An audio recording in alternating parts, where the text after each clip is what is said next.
Welcome to Tenor Tech, where I solve the problems you didn't even know you had.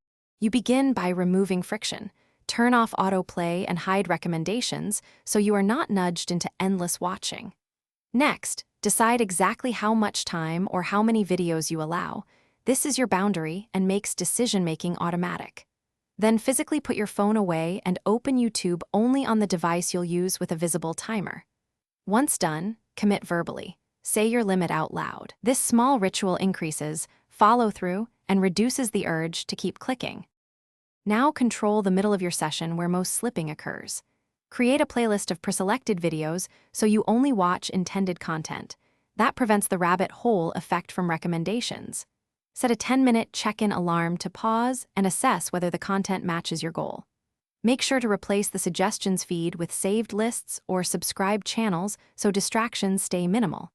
If a tempting video appears, delay it to your next scheduled session. Delaying reduces impulse-driven viewing by design. To finish, perform a brief ritual. Record how long you watched and set the next session's exact limit.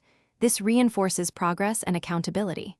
Follow that by a short, rewarding replacement, a 5-minute walk, stretch, or drink to close the loop and satisfy the urge for reward. If you relapse, don't shame yourself.